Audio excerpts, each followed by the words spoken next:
Muy buenas noches, queridos hermanos y amigos de este Ministerio Arca de Gracia. Soy el pastor Joel Díaz de La Paz y les estoy saludando con mucho cariño y mucho aprecio y el regocijo que me da ver tantas personas que cada tema, cada programa se unen para escuchar y compartir la palabra de Dios. Que Dios te bendiga mucho.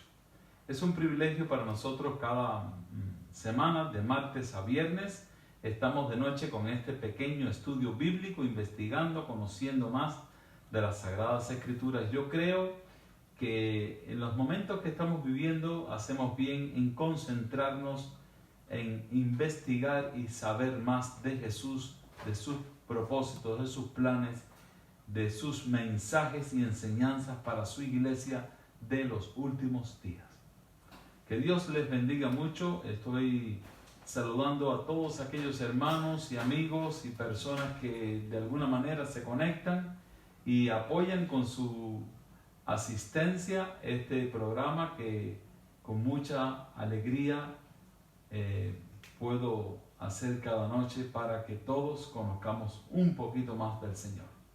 Siempre me gusta enfatizar el punto que la relación, la comunión con Dios mediante el estudio de la Biblia, la oración, el trabajo en favor de los demás es la verdadera religión, la verdadera fe. Muchas veces nos hemos cobijado por tantos años en una congregación, en un grupo de hermanos creyentes, con un pastor, con nuestros líderes, que nos hemos distanciado sin proponérnoslos de Jesús. Y esta relación es la que marca verdaderamente el sellamiento y la justificación por la fe de cada creyente. Así que siempre voy a hacer énfasis en que conocer más de Cristo, conocer más de la Biblia, acercarnos más a la palabra de Dios, es el secreto de la vida cristiana. Después, en cualquier iglesia que tú te ubiques y te sitúes, si lo que enseñan o predican allí viene bien con las Escrituras, entonces estás de maravilla. Pero es muy importante conocer la doctrina, conocer la verdad bíblica, porque engaños hay muchos. Iglesias falsas, muchísimas. Por lo tanto, hemos de estar alertas y nuestra única garantía es conocer cada vez más la palabra de Dios. Que Dios te bendiga mucho. Hay un canto tradicional muy lindo que he cantado otras veces aquí.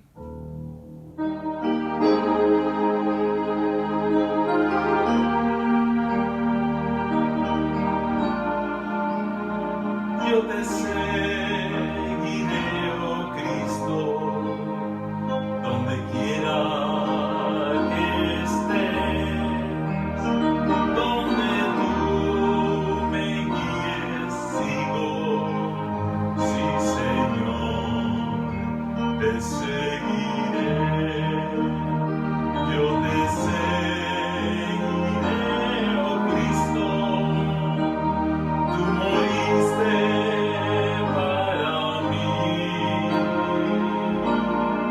aunque todos te negaré, yo Señor te seguiré, yo te seguiré, oh Cristo, tú moriste para mí, aunque todos te negaré, yo Señor te seguiré.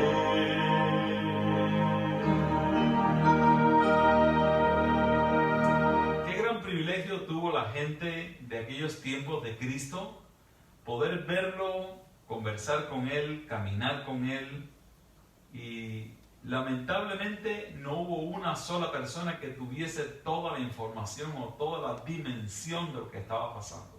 Ellos iban descubriendo que era el Mesías, que era el Redentor del mundo, sus palabras, sus milagros, sus acciones, sus maneras, lo que Él predicaba, lo que Él enseñaba, iba impactando y moviendo los corazones al convencimiento de la palabra. Pero solamente cuando le vieron ir al cielo, levantarse, es que entendieron realmente con quién habían pasado todo ese tiempo.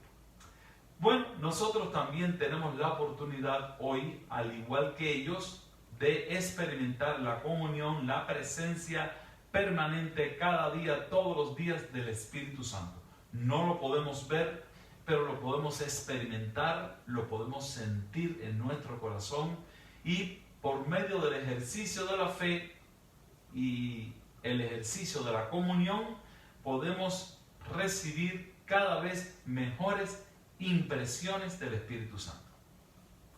No pretendas ver, oír o palpar lo que no ha sido dado a conocer a los hombres de estos tiempos, pero sí sabemos que miles y millones de personas en todo el mundo han aceptado a Jesucristo, han creído en su palabra por medio de la obra eficaz del Espíritu Santo. Vamos a ir sin más dilación al texto bíblico que se encuentra en San Juan capítulo 5. Estamos siguiendo el orden de los versículos para irlos estudiando y aprendiendo de ellos.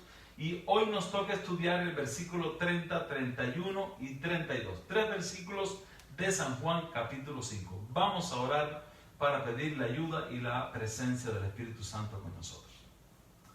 Bendito Padre que estás en los cielos, al abrir la Biblia sentimos la discapacidad humana de entender y reconocer toda la intención del texto bíblico. Por eso apelamos a ti y aplicamos a la presencia del Espíritu Santo, que esté con nosotros en esta hora, que nos redarguya, que nos ilumine, que nos muestre las verdades escondidas en el texto sagrado. Seguramente hoy vamos a aprender alguna cosa nueva y nos vamos a edificar en el conocimiento de tu palabra. Ponemos nuestra vida en tus manos y nuestras familias, nuestra iglesia, y oramos para que tu Espíritu Santo nos guíe en esta hora.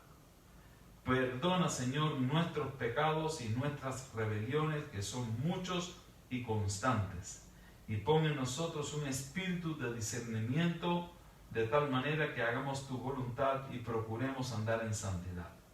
Oramos por tu presencia en esta hora, en el nombre de Jesucristo. Amén y amén. Vamos a abrir San Juan capítulo 5, versículo 30. Cristo está hablando con los judíos, con los líderes y con todos estos señores que no le quieren dar ninguna credibilidad y que lo están rechazando y menospreciando constantemente, pero aún así Él insiste en darles un mensaje. A veces he visto pastores, ministros, que después de haber predicado muchos años, se han retirado como si fuesen pilotos de aviación. Un piloto de aviación, sobre todo de las aerolíneas que transportan pasaje, estos señores, una vez que se retiran, nunca más vuelven a sentarse en la cabina de un avión, porque esto requiere una pericia, una inteligencia, una agilidad y una celeridad de pensamiento que ya cuando la persona está mayor no da lo mismo, y ellos se retiran para siempre. He visto pastores y ministros y hombres que han sido grandes predicadores retirados completamente y un poco decepcionados, un poco desencantados por la reacción de la gente cuando ellos predicaban o los mensajes que presentaban. Y yo puedo entenderlo porque activamente predicando o enseñando en una iglesia o en otra, también sientes frustraciones si es que no has entendido cuál es el propósito, el objetivo del ministerio. Nosotros como pastores, como ministros y también las personas que predican en las calles, debemos tener claro, bien presente, que nuestra única función es sembrar las semillas de la palabra de Dios. No estamos llamados a cultivar ni a cosechar. Andamos sembrando, siempre sembrando. Cristo presenta una parábola en algún momento de el sembrador sale a sembrar y se encuentra 4 terrenos diferentes. Otro día vamos a predicar sobre esta parábola muy linda y muy explícita. Y lo interesante de esta parábola es que cada terreno produce un resultado diferente. En todos los terrenos la semilla cayó, pero no siempre germinó ni se mantuvo bien. Así que finalmente hubo un tal buen terreno que fue donde cayó, germinó y dio fruto a 100 por uno. ¿Qué quiere decir? Que muchas veces donde predicamos pudiera ser el terreno pedregoso. Muchas veces donde predicamos puede ser el terreno espinoso. Otras veces donde predicamos es como la semilla que cayó en el camino y ni siquiera germinó porque las aves rápidamente picotearon y se la comieron. Ahora, vamos a estar frustrados, vamos a estar tristes porque la gente no le presta atención a la palabra. No. Y tenemos que orar mucho y prepararnos espiritualmente para no caer en este tipo de depresión ni de desconfianza. Nuestra misión únicamente es sembrar la semilla. Lo que la gente haga con la semilla es una responsabilidad de cada quien. Ya cumplimos con predicar la palabra, con sembrar la semilla del Evangelio de Jesucristo. Jesús constantemente sembraba. Y en este diálogo que venimos disfrutando todos estos días mientras lo estudiamos, vemos el rechazo pasivo o abiertamente de muchos judíos, pero aún así Cristo sigue presentando la palabra, sigue presentando sus credenciales, su ministerio, su misión, aunque ellos prácticamente lo rechazan. En los versículos de hoy, Cristo dice lo siguiente. Vamos a leer el versículo 30. No puedo yo hacer nada por mí mismo, dice Cristo. Según oigo, así juzgo. Y mi juicio es justo, porque no busco mi voluntad, sino la voluntad del que me envió, la del Padre.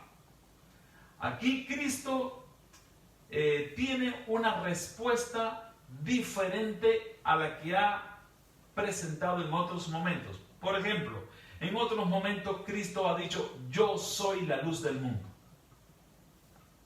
Y lo ha declarado abiertamente. Pero aquí aparece como dependiendo del Padre. ¿Por qué? Porque Cristo se está refiriendo a la autoridad de sus palabras, son respaldadas por la igualdad con Dios y la unidad perfecta con Dios. Y nos está enseñando un principio a los cristianos. A veces nosotros, cuando predicamos la palabra, cuando le hablamos a alguien de Cristo, lo hacemos de una manera tan débil, tan insegura, como si nosotros mismos no estuviéramos convencidos del mensaje que estamos dando. Por eso Cristo está diciendo que Él no habla por sí mismo, Él habla haciendo, Él realiza su obra haciendo la voluntad del que lo envió. Y vamos a seguir leyendo el versículo 31 y vamos a volver al 30 para tomar toda la idea. Dice el versículo 31: si yo doy testimonio acerca de mí mismo, mi testimonio no es verdadero. O sea, en otras palabras, hemos visto a veces personas en nuestra comunidad, en nuestra familia, entre nuestros amigos, que chistosamente ellos mismos se dan los créditos, se dan la alabanza y todos se ríen y hacen un comentario medio burlesco cuando estos tipos hablan bien de sí mismos. Y a esto se refiere Cristo. Dice que Él no habla de sí mismo. Mire el versículo 31 como dice: si yo doy testimonio acerca de mí mismo, mi testimonio no es verdadero. ¿Qué quiere decir Jesús con esto? Yo estoy aquí en una misión divina. He venido a esta tierra a salvar al pecador. He venido a una misión divina. He venido enviado por el Padre. Entonces no doy testimonio de mí mismo. ¿Por qué? Porque Cristo había acordado con el Padre vivir en esta tierra en una dependencia constante del poder de arriba. No porque Cristo necesitara el poder del Padre para andar en esta tierra, porque podía hacerlo divinamente. Pero como Él vino humanamente, el trato fue no usar su divinidad en la tierra en ningún momento y no la usó. Precisamente las tentaciones de Satanás en el desierto tenían como propósito hacer que Cristo dejara a la humanidad a un lado y usara su divinidad para resolver problemas personales. Ahí es cuando le dice: si eres hijo de Dios, haz que estas piedras se hagan pan. Y esta palabra haz tiene una raíz, un enlace directo con hacer, crear, de un creador, de un hacedor. Él le dice a Cristo, él está provocando a Cristo, que es el creador, que es el hacedor, que haga que las piedras se conviertan en pan. Obviamente las tentaciones son tentaciones cuando tenemos potencialmente la posibilidad de caer. Si no tenemos la posibilidad de caer, no es una tentación. A Cristo le era muy fácil hacer que esas piedras se hicieran pan. Pero si él hacía esto, él usaba su divinidad para un propósito personal o egoísta y ya entraba en el terreno de la tentación y del pecado ante el tentador y el mismo diablo. Por lo tanto, las tentaciones tienen como propósito entregarte, recordarte que tú puedes hacerlo si quieres, pero la decisión es tuya y es mía. Así que Cristo dice que Él no puede hacer nada por sí mismo. Si yo doy testimonio acerca de mí mismo, mi testimonio no es verdadero. ¿Cuál es el respaldo de Cristo? El Padre. ¿Por qué? Porque esta es la fórmula para que cuando el hombre acepte a Cristo, viva dependiendo del poder del Señor. Viva en oración. No podemos vencer una tentación porque somos fuertes. No podemos vencer una crisis, una provocación de alguien porque soy una persona con un buen autocontrol. O vamos a mantenernos con dignidad porque soy una persona decente y moral. Ninguno de estos asideros es permanente. El hombre es oscilante, el hombre fluctúa, el hombre es como la ola del mar que es movida por el viento de un lugar a otro. Hoy estamos muy definidos con una posición, mañana estamos en otra. Ahora, dice Cristo que el testimonio de Él lo respalda el Padre. ¿Qué nos estaba enseñando Cristo? A nosotros tener una vida con un testimonio dependiendo del poder del Altísimo. Y dice el versículo 32, otro es el que da testimonio acerca de mí y sé que el testimonio que da de mí es verdadero. O sea, aquí hay una fórmula de dependencia. Cristo, Dios con nosotros, Emmanuel, el Todopoderoso, el Hacedor del universo, se humilló, se humanizó y todo el tiempo que vivió en la tierra vivió dependiendo del Padre. ¿Cómo es posible que tú y yo pasemos tantos días sin orar, tantos días sin leer la Biblia, tantos días sin confesar nuestros pecados? Es como una locura. Pretendemos ser cristianos y no sabemos que en el rato que nos declaramos cristianos y seguidores de Jesús, las tentaciones van a aumentar, la persecución y la oposición va a multiplicarse. Entonces, más nos conviene estar en comunión con el Señor, en oración, en ayuno, en vigilia, si queremos pelear, como dijo el apóstol Pablo, la buena batalla de la fe. Ahora, vamos a movernos un momento a una cita, después regresamos aquí, que está en Colosenses capítulo 1, versículo 12. Colosenses capítulo 1, versículo 12. ¿Qué encontramos en esta cita de la carta que el apóstol Pablo le escribe a los hermanos en Colosas? Estamos encontrando una descripción de la parte divina de Cristo. La parte que Él ocultó, escondió mientras estuvo en la tierra porque tenía un propósito, mostrarnos cómo se vive victoriosamente. Y una vida victoriosa es una vida de oración, es una vida de lectura de la palabra y es una vida de comunión con el Padre permanente. Tanto tiempo oraba Cristo en la noche que Él y el Padre acordaban qué actividades iban a realizar al día siguiente. Cuando Cristo bajaba de la montaña, bajaba con el poder, toda la plenitud del poder del Padre en aquella naturaleza humana que vino a salvar al pecador. Vamos a leer Colosenses 1:12, dice, con gozo, dando gracias al Padre, y estamos viendo otra vez la relación directa entre el Padre y el Hijo, con gozo dando gracias al Padre que nos hizo aptos para participar de la herencia de los santos en luz. Debemos dar gracias al Padre porque nos hizo aptos. No éramos aptos, pero Él nos hizo aptos para participar de la herencia de los santos en luz. Yo me acuerdo de esta palabra aptos, tengo apto de aptitud, tengo un recuerdo en mi infancia, estaba en la escuela primaria y vinieron unos profesores de deporte de la ESPA Nacional o de la Escuela de Deportes Nacional allá en Cuba y estaban haciendo captaciones a los muchachos de la escuela para un equipo de básquetbol. Y me gustaba muchísimo el básquetbol, me encantaba el tiro al aro, jugaba con los muchachos en la escuela, en la educación física, pero ya de pertenecer a un equipo provincial de básquetbol era cosa de otra línea.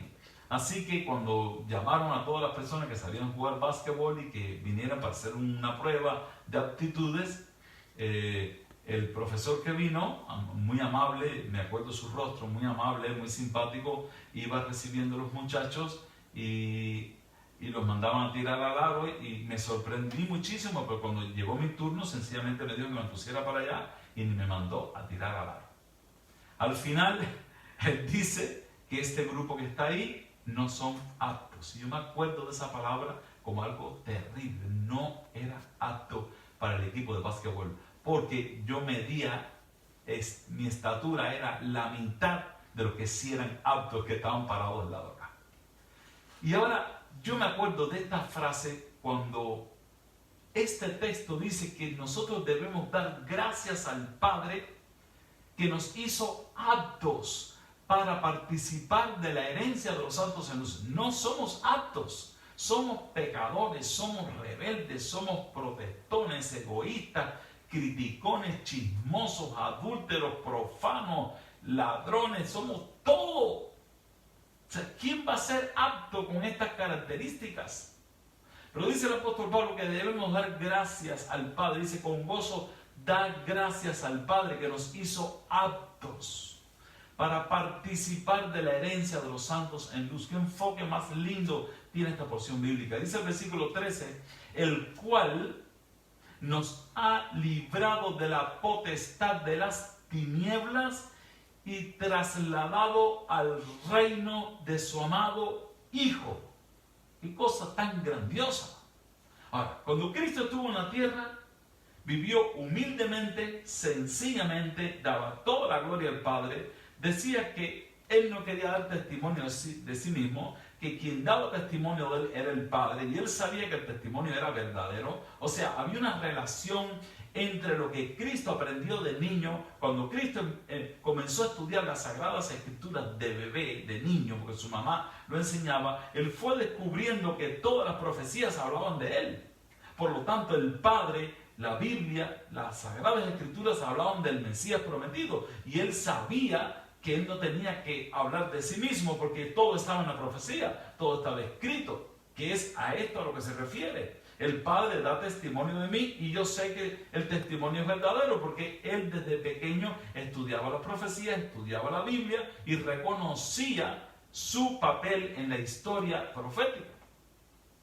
Ahora, dice este texto que el Padre nos ha trasladado de la potestad de las tinieblas al reino de su amado Hijo. Versículo 14, vamos a leer. En quien, o sea, en Cristo, tenemos redención por su sangre y perdón de pecados. Punto final. En estos momentos he estado compartiendo con personas que no pueden perdonar. Quieren que el que les debe pague el doble, el triple, el cuádruple y no sé cuánto más. Es una persona que no puede perdonar porque no entiende que en Cristo tenemos redención por su sangre y perdón de pecados. Esta persona no quiere perdonar a quien le agravió porque no ha entendido que en Cristo tenemos redención y perdón de pecados.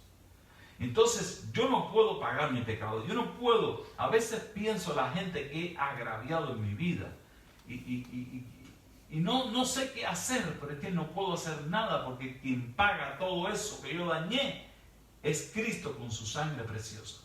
Y esto es un misterio porque es su gran amor por mí el que lo pone de garante, paga todo lo que yo debo y ahora yo vivo en la gracia, vivo en el perdón, vivo en la libertad de la maravillosa compra que Cristo hizo al trasladarme a su reino, al aceptarme en el reino de la gracia. Por eso dice el apóstol Pablo que nosotros con gozo debemos dar gracias al Padre que nos ha trasladado de la potestad de las tinieblas al reino de su amado Hijo, en quien tenemos redención por su sangre y perdón de pecado. Punto final, se acabó el problema. Ya nadie debe nada porque Cristo ha pagado. Ahora, ¿cómo voy a vivir ahora? En armonía con mi Señor, agradeciendo, alabando, adorando y siguiendo los pasos de Cristo, porque he sido trasladado por su gracia, por su amor, por su sangre derramada en la cruz. Versículo 15. Este versículo 15 nos habla de la grandeza de Cristo, que siendo esta persona que vamos a leer ahora aquí, allá, porque esto es las cartas de Pablo, ya Cristo murió en la cruz, ya ascendió al cielo, y Pablo como apóstol está escribiendo a las iglesias y desarrollando un perfil de Cristo al mundo cristiano. Pero este Cristo que está en San Juan capítulo 5 diciendo que Él no da testimonio de sí mismo, que el Padre da testimonio de Él, este Cristo humilde, sencillo, humano, que está siendo sumamente dependiente del Padre, miren quién es, además. Versículo 15. Él es la imagen del Dios invisible. El Dios invisible tú lo puedes ver en Él. Él es la imagen del Dios que no se veía. Ese Dios que no se veía de los judíos, que los egipcios le decían, pero ¿cómo va a ser un Dios que no se puede ver? Todos los dioses se ven. Pero el Dios de los hebreos no se veía. Bueno, Cristo es la imagen. ¿Qué cosa es la imagen? Exactamente lo mismo. Cuando tú te paras frente al espejo, estás viendo tu imagen. Ese que está ahí no eres tú. Tú estás del lado acá. Esa es la imagen perfecta tuya. Y te cuesta mucho trabajo que yo te diga en este momento, el que está del lado de allá del espejo, no eres tú. Es tu imagen. Claro, esa imagen eres tú mismo. Y esta figura, este ejemplo, esta ilustración, la usa el apóstol Pablo aquí para referirse a Cristo y al Padre. Él es la imagen, o sea, Él es Dios mismo. Él es la imagen del Dios invisible. El primogénito de toda creación, o sea, el principal de la creación, el móvil de la creación. No es que es el primogénito, no es que fue lo primero que Dios creó, porque esto viene de una palabra en griego que es prototosko y quiere decir el que tiene la preeminencia, el principal, el más importante de la creación, porque Él es el creador. El primogénito de toda creación, porque en Él, en su mente, en sus manos, en su ser, en Él fueron creadas todas las cosas. Las que hay en los cielos, las que hay en la tierra, visibles, invisibles. Sean tronos, sean dominios, sean principados, sean potestades, todo fue creado por medio de Él y para Él. Aquí se está refiriendo a la naturaleza física visible y a la naturaleza física invisible. A los átomos, a los protones, a los neutrones, a todas las partículas invisibles, a los gases, a todo lo que no podemos ver ni palpar, las ondas sonoras, las imágenes del satélite, todo eso ha sido creado por medio de Él y para Él. ¿Quién puede tocar eso? Nadie, por eso lo ha hecho Él. Todo lo invisible lo hizo Él, pero también los principados y las potestades, o sea, los millones y millones de ángeles, serafines, querubines, con sus comandantes, con sus líderes, con sus organizaciones celestiales. Todo eso ha sido creado por Cristo. Todo ha sido creado por medio de Él y para Él. Pero ahora está aquí en Galilea diciendo que Él no hace nada solo. Él todo lo que hace, lo hace con el Padre. ¿Para qué? Para darnos un ejemplo. Si semejante majestad y gloria divina estuvo con nosotros en la tierra, caminando humildemente, sencillamente, con la boquita cerrada, callado, dependiendo del Padre, orando y ayunando constantemente, ¿cómo debemos vivir nosotros? ¿Cuál es el reto que tenemos nosotros entonces? Imitar a Cristo en una dependencia y en una obediencia absoluta al que vive por los siglos de los siglos. Dice el versículo 15, el versículo 16, y Él, Cristo, es antes de todas las cosas. Y todas las cosas en Él subsisten. No solamente que es el creador, sino que es el sustentador. Él creó y Él sustenta.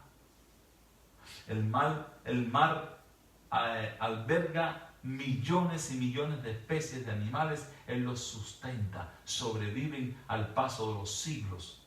Sobreviven a pesar de las bombas, a pesar de los barcos de petróleo que se voltean en el océano. Sobreviven las especies porque Él es creador y sustentador. Todas las cosas en Él subsisten. Cristo es el todo. Para que no te quepa ninguna duda de quién está hablando, dice el versículo 18, y Él es la cabeza del cuerpo que es la iglesia. Esa majestad divina, ese personaje en extremo grandioso y portentoso, también es la cabeza del cuerpo que es la iglesia. ¿Quién es la cabeza de la iglesia? ¿El pastor? No, es Cristo. ¿Qué es el pastor de la iglesia? El servidor número 1 de la congregación. Debe ser. Que no lo sea es otra cosa. Pero ¿quién es la cabeza de la iglesia? Cristo. Él es la cabeza del cuerpo que es la iglesia. Él que es el principio, el primogénito de los muertos, el principal de los muertos, porque mucha gente murió antes de Cristo y resucitó. Antes que Cristo muriera, murió la hija de Jairo y resucitó, murió Lázaro y resucitó, murió el hijo de la viuda de Naín y resucitó. O sea, Él no es el primogénito de los muertos porque otros murieron antes que Él. Él es el primogénito como principal. Esta palabra quiere decir, igual que lo dije hace un rato, el principal, el de los muertos, el más importante, porque cuando Él resucitó, atrajo a toda la humanidad para darle vida eterna a todo aquel que en Él crea. Él es el primogénito de entre los muertos para que en todo tenga la preeminencia. Ese personaje extraordinario, divino y todopoderoso anda por las calles de Galilea humildemente, sumiso a la voluntad del Padre, porque así debemos andar tú y yo. Y esta plática que aparece en San Juan, capítulo 5, versículo 30, dice, no puedo yo hacer nada por mí mismo. Según oigo, así juzgo, y mi juicio es justo, porque no busco mi voluntad, sino la voluntad del que me envió, la del Padre. Clarito expresa su alianza, su igualdad y su unidad absoluta y perfecta con el Padre que está en los cielos. Y dice el versículo 32, otro es el que da testimonio acerca de mí, y sé que el testimonio que da de mí es verdadero. ¿Por qué? Porque conocía las Escrituras. Aquí tenemos una explicación, una figura clara del ministerio de Cristo, de la misión de Cristo y cómo tenía éxito en su vida espiritual los milagros que hacía, las maravillas que hacía, eran con el poder extraído de la oración, del ayuno y de la comunión con el Padre. Y dijo el Señor: ejemplo os he dado para que como he hecho, vosotros también hagáis. Hermano, que Dios te bendiga y que esta inspiración bíblica nos ayude a reconocer la grandeza de Cristo, el poder de Cristo, la santidad de Cristo, el perdón y la redención que hemos recibido por medio de su sangre, y vivamos una vida de victoria diaria por medio de la oración y de la comunión con el Señor. Que Dios te bendiga mucho. Vamos a orar. Padre, pedimos tu bendición, que tú confirmes esta palabra en nuestros corazones y que salgamos de este encuentro con la satisfacción de reconocer a Cristo como nuestro Salvador y nuestro Redentor. Oramos para que cada hermano, cada persona que ha escuchado tu palabra esta noche salga edificado y quede esta enseñanza grabada en sus vidas. Oramos y pedimos la bendición en el poderoso nombre de Jesucristo. Amén y amén.